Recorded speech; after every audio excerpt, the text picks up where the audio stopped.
wa mukobwa yatangiye kugenda yikoreye imva. nuko nguko ari kugenda yafashe rute mu muhanda, arimo aragenda afashe isafari. Naha twashoreje pati 1 yacu, dukomeze na pati 2. Yaramuhamagaye, arangije umusore atangira kumubwira uti wa mwana we, niba aricyo ushaka nakiguha, ariko reka kuntesha amahirwe. Ati reka kuntesha amahirwe niboneye, ndimo ndaganira n'umukobwa mwiza, maze igihe ntekereza aho nzakura umukunzi mwiza, none ngize amahirwe ndamubonye. Mana nyagasani, yatangiye kwishima, ari nako mubwira ngo wa mukobwa urimo uramemukira, umbuza amahirwe, unesha umutwe. Amubwira uti maze igihe nshaka umukunzi naramubuze, none ngize amahirwe ndamubonye. Mana nyagasani, icyo atazi ni uko uyu mukobwa yaje muri marayika, arimo araganira n'umumarayika, ari nako uyu musore nawe yiboneye ngo umukobwa mwiza, yabonye umukobwa mwiza ku muhanda akamuhamagara, none ngo amubujije amahirwe, kandi arashaka kumutabara, arashaka kumuha ubuzima buzima, arashaka kumutabara ubugingo bwe, kuko uyu musore ubuzima bwe buri mu kaga. Ese biraza kurangira bite? Niba warabonye pati 1, pati 2 ntuyicikwe. Ni ahangaha twayishoreje, arimo amuhamagaye, arimo amubwira aya magambo, amubwira uti ntuzongere kumenyera n'ikindi gihe. Yaramubwiye ati garuka nkubwire niwo bifitiye amahirwe masa. Yaramukatiye umusore, yanze kumwumvira, arimo arabwira uno mukobwa ati ndakwinginze, atumbabarire, kari agaciyeho, yashakaga ko muha.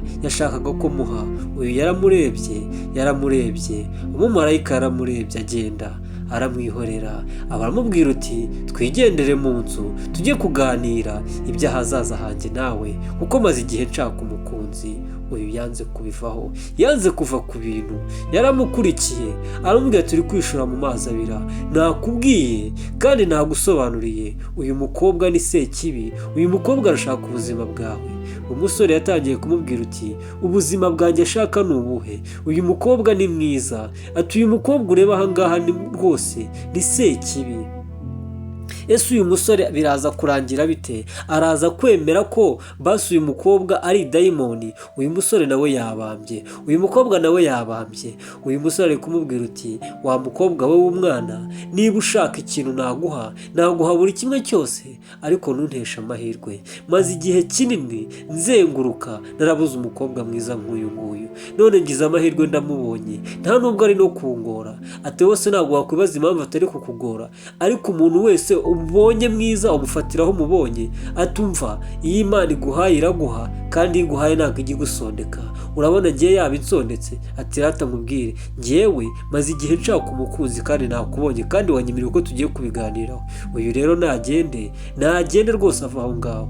Ese biraza kurangira bite? Harakurikiraho iki? Wowe ntucike iyi filime, uyirebe uyisoze. Niba warabonye pati 1, iyi pati 2 ntuyicikwe rwose. Umukobwa yakomeje kumubwira uti aramubwira uti rero ndabona uyu muntu ntazi gahunda ziwe, ngiye kwigendera nkureke, ubwo mufite ibyo mupanga.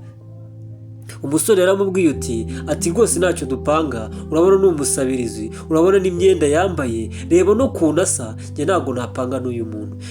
Arita amubwira uti rekera aho ngaho wa mugabo, rekera aho ngaho ko ndi namaze, upfa kuba ndi kukubwira ukuri. Nawe aramubwira uti ukuri kwawe ntako nshaka pe, ukuri kwawe ntako nshaka, njyewe ibyanjye ni ibyanjye, ubuzima bwanjye ni ubwanjye, niba ndi kuruboroha ntawe uzabukubaza, njyewe ndi umukire, bampamba bakampamba neza, abantu bakarira. Mana nyagasani, uyu musore yemeye gukurikira uno mukobwa, yanze kumwumva. Iteka n'iteka abantu batugira inama, abatwifuriza ibyiza, ntabwo tujya tubemera. Ni bya bindi bajya bavuga ngo umwana umuhanavayo, umukobwa umuhanavayo. Uyu musore nawe biraza kumubera bibi, mu gihe atari bubasha kuba yakumvira marayika.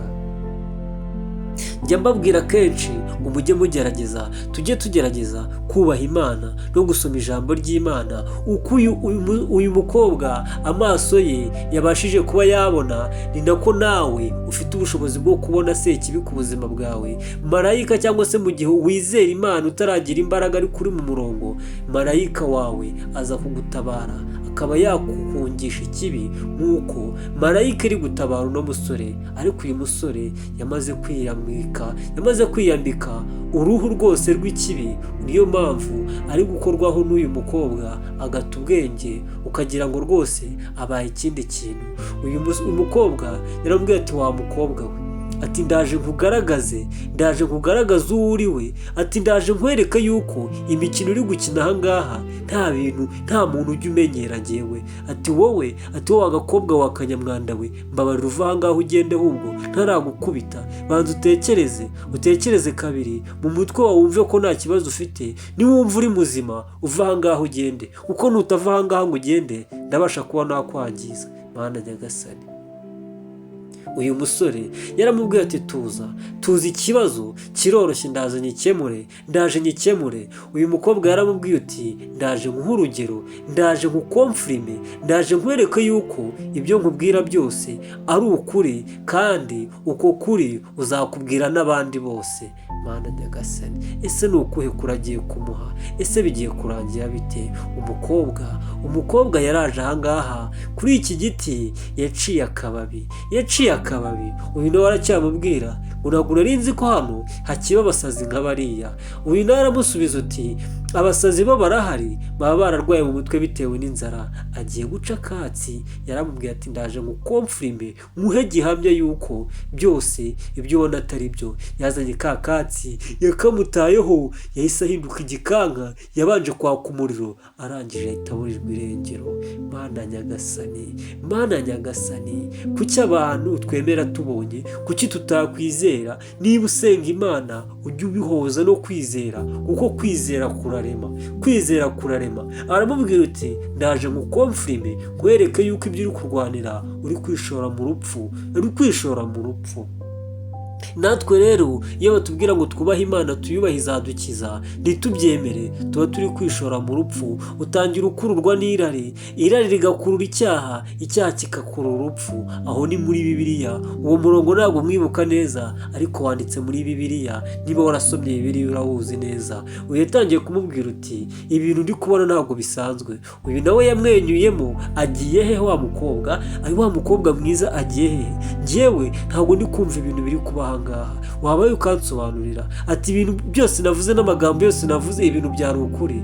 Uyu mukobwa yamubwiye uti, cyangwa se uyu mumarayika turabizi abarebye part 1, uyu mukobwa yaje muri marayika kugira ngo atabare uno musore. Uyu musore yanga kumwumva. Uyu mukobwa yamubwira uti nibyo nakubwiraga, kandi generasiyo yanyu ni uku nguku igiye kwandagara, ni uku nguku igiye kurangira mu kanya gato nk'ako guhumbya, kuko mwanze kumvira umwami n'umukiza, mwibereye mu gicucucucu cy'ibyaha, muryohewe no gukora ibyaha. Ntabwo mushaka gukora iby'Imana ishaka, ntabwo mushaka gukora iby'Imana ibashakaho. Atumbabarire rwose, n'ikindi gihe sinzongera gusuzugura, nta nubwo nzongera kumenyera umuntu wese. Nzabasha kuba nasenga, mbashe kuba nayoborwa n'umwuka, kuko ibi bintu ntabwo bisanzwe. Njyewe ubwanjye ndumiwe. Yaramubwiye uti mugerageze mwabana mwe, muracyari batoya, usengera umuntu ushaka, kwishyiraho puresha ugapfa gushaka. Niyo mpamvu ingo z'uyu munsi zitakimara kabiri. Uru rugo, reba uwo wari ugiye kugira umugore, ujye wubaha Imana. Umugabo yaciye bugufi, yatangiye kuvuga uti mbabarira rwose, ibibi byose ndabyemeye, ndi umunyabyaha, yewe ndafite n'Imana nta n'icyo nageraho. Yaramubwiye uti Imana niyo nkuru kandi niyo kwizerwa. Uko utazi uko wageze kuri iyi si, ni nako ugomba kwizera ibintu abantu bakubwiye, kandi ujye ushyira mu gaciro. Mana nyagasani yakoze ikimenyetso arambwira ati mbabarira musabye imbabazi yaramwihoreye ahita yigendera, yamwimye imbabazi, yaje ahangaha mureba yarongeye arikokinga, nuko nguko bigenze aramwitegereza ati mbabarira ntabwo nzongera. Wa mukobwa yarongeye avamo marayika, uko yavuyemo marayika akaba uriya muntu ni nako yongeye agasubira muri marayika. Mana nyagasani ese biraza kurangira bite? Nuko yagiye yisubirira mu ijuru, akazi kiwe yari agashoje. Nuko nguko marayika wacu aza kudutabara, yahaye Imana icyubahiro, aravuga uti Imana urakoze kuntabara. Tubabwira ngo filime yacu nuko igenze, mukore subscribe, like, share, comment. Thank you, turabakunda cyane.